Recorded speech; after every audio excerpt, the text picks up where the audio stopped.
I'm clinical psychologist Dr. Mattu. I'm going to take a little break from my normal mental health videos and react to the top Zoom memes for self-quarantines. We're going to have some fun and maybe even learn something in the process. Me focusing on Zoom class. Me checking my angles to make sure I'm still hot. This is awesome because Zoom sucks. I'm glad these technologies exist. At the same time, Zoom does a ton of stuff which is not how we regularly interact with each other. So you see yourself on video, and that creates something called objective self-awareness. You are aware of yourself as a social object. This is whatever happens when we go live and we see ourselves in Instagram and we are much more critical of ourselves because we know that we're being evaluated. We're evaluating ourselves. We know other people are evaluating us. Anytime you're aware that you're being judged by other people, you're more on guard, and it's very taxing to be in that situation for a long period of time. And that is like every class. You know people are judging you, you know people are looking at you, and you don't know if someone's pinned your window and they're just looking at you and looking at all the details, and you feel very exposed. Your home, your environment is exposed. And social interaction is so much more than face-to-face contact. When we're all together, we know when people are focused on us, when they're focused on something else, if they might be distracted, if they're doodling.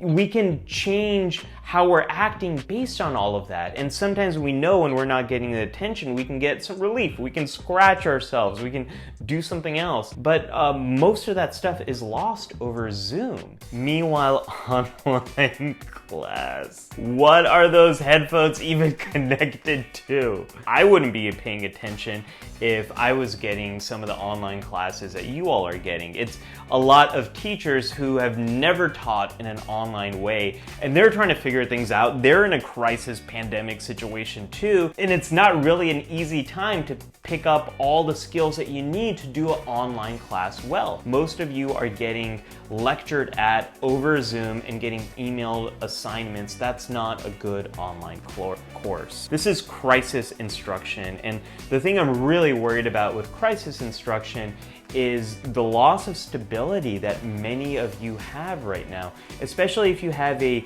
really stressful home environment. Going to school, going to your classes, it was a huge stabilizing force because you have a regular schedule, you see other people, friends on a regular basis, adults you trust, you have support from a writing center, a tutoring center, a counseling center.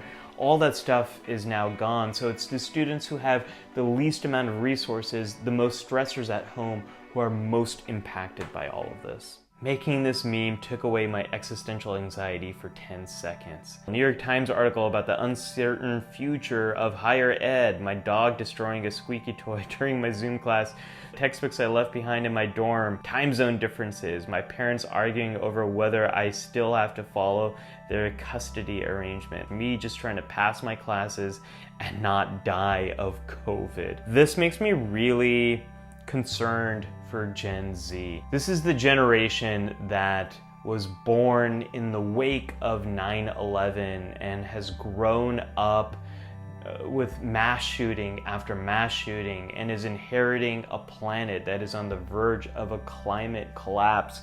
And now they're coming of age during a time of economic collapse and global pandemic and complete uncertainty about the future. The American Psychological Association does a survey every year called the Stress in America survey, where they look to see how are people functioning, what are they stressed about, and last year's results showed that Gen Z is more struggling with stress than any other generation. I really feel for you all who are coming of age, graduating high school, graduating college in this situation. You've already dealt with so much stuff. Right now, it is about getting through the semester. Hopefully teachers and professors are going to cut you a lot of slack because it is very hard to try to pass any class in this situation with these levels of stressors. So as much as you can, shut off the news as much as you can.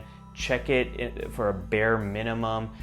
Find activities that help you get absorbed in the day. Just focus on making it through today and tomorrow. Don't focus too much on what happens a month from now. Get through these days. Get to the end of the semester.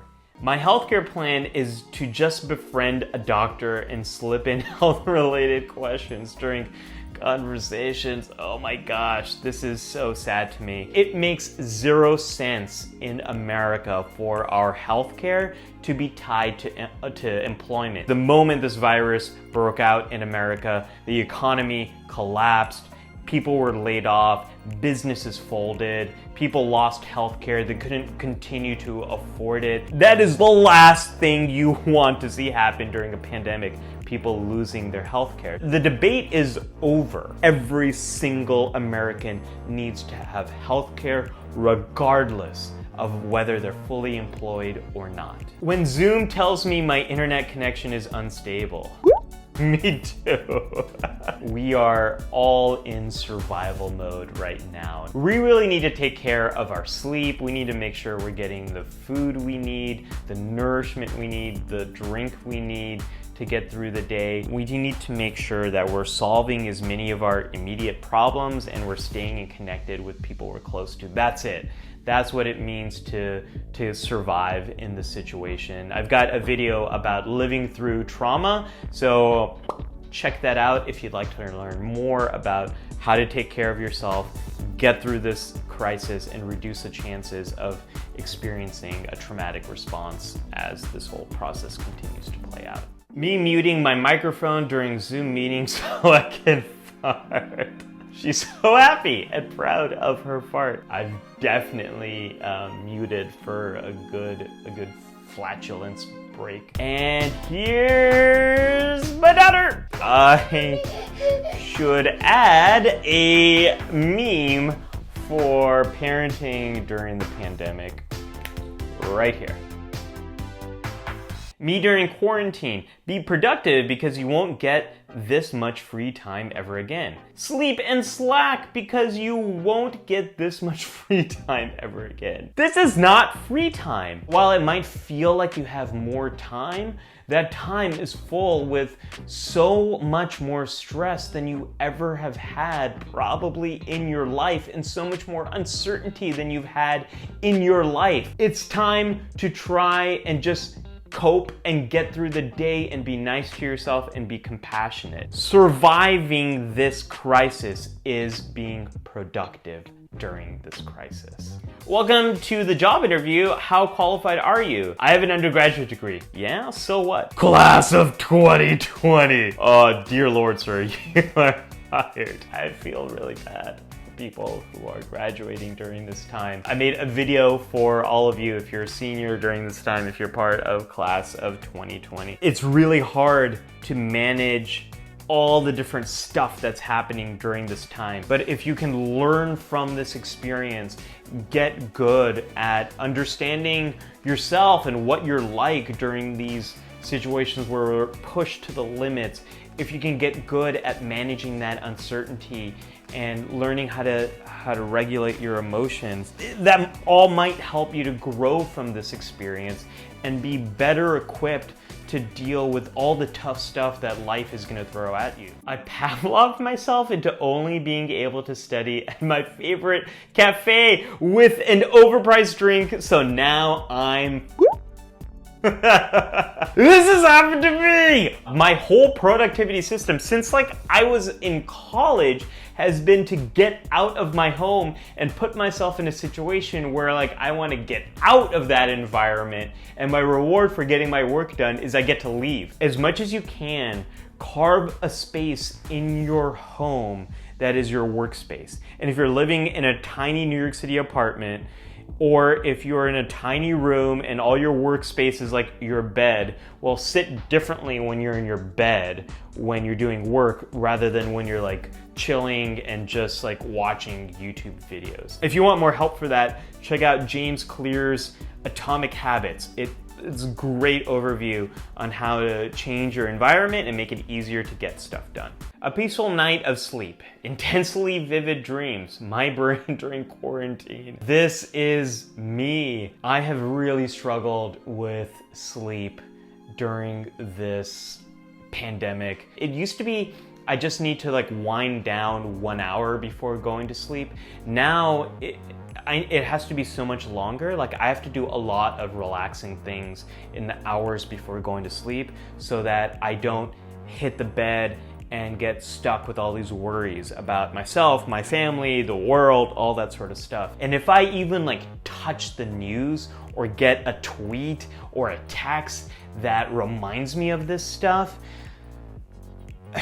it's gonna be like hours before I'm able to fall asleep. I got a video about that one too, if you want more on how to fall asleep at night. Unfortunately, the stuff I ordered online did not bring me happiness, but I will be conducting the experiment 3 to 4 more times just to make sure. This is called habituation. It's also known as the hedonic treadmill. When we get something like, let's say, a new phone, it's super exciting, we love it, we enjoy it, but we get used to those feelings, and a few weeks later you're kind of feeling what you did beforehand. We habituate to feelings. It's like being on a treadmill. My wife hates it when I say treadmill. I don't know why I say that. The more you walk, the more you get used to that, so you got to speed it up, and then you kind of get used to it being sped up. So as much as you can, invest in experiences. Experiences are great, like vacations or hanging out with friends, all that sort of stuff, because it gives you something to look forward to, and it also gives you memories that you can cherish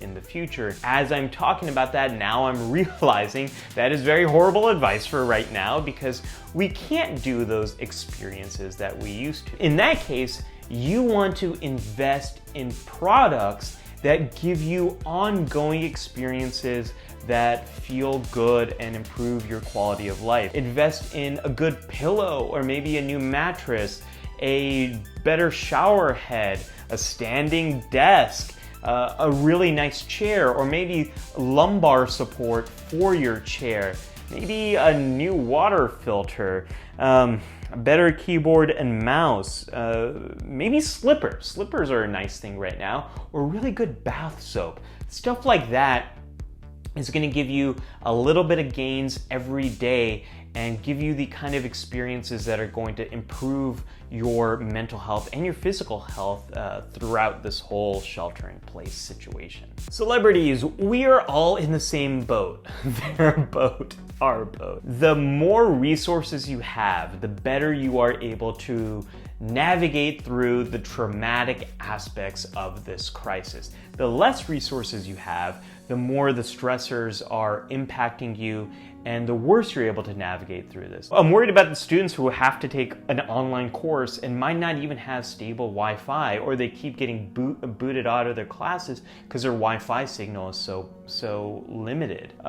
We have to, as much as we can, help the people in our communities and give them resources that help them navigate through the problems of daily life. The more we do that, the more we reduce the chances of this being a traumatic experience for people. Me waking up 30 seconds before my Zoom meetings every morning. This has been one of the things that a lot of people have actually liked, is they can actually sleep in longer, and no one is getting more benefit about this whole change than teenagers, because teenagers actually need to go to sleep later and need to wake up later in the morning than kids do, and then adults do. This is so much of a problem that the American Academy of Pediatrics has recommended that schools start later in the morning because teenagers need to wake up later, but schools have resisted for years and years. Imagine sitting down to watch a movie. You love it and are enjoying it. Then with 20 minutes left to go, it just shuts off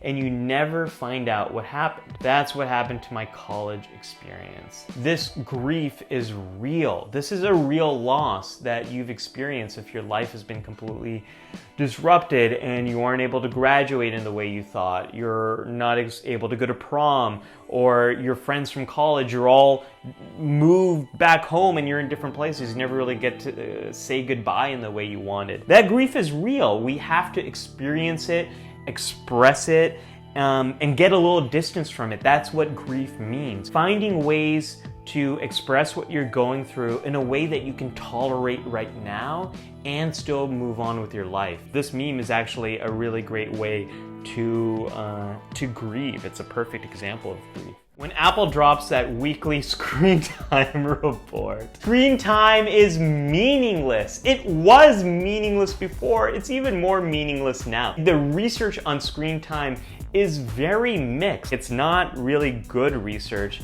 And the idea that we link mental health outcomes to how much time we spend on screens, it's stupid. Where research is now headed is how you use your screen, when you use it, for what purpose, and who is likely to benefit from those activities and who is likely to be negatively impacted by it. That's where research is going. It's this idea called the screenome, that there's a collection of a lot of different things that we can do with our devices, and the ways that those impact us are different depending on the use and depending on who we are. It's a Harry Potter meme! Hufflepuff pride. What does this mirror do, Professor? It shows us nothing more or less than the deepest, most desperate desire of our hearts. It's Boba! That is what I want right now. I wanna hit up 7 Leaves and get my mung bean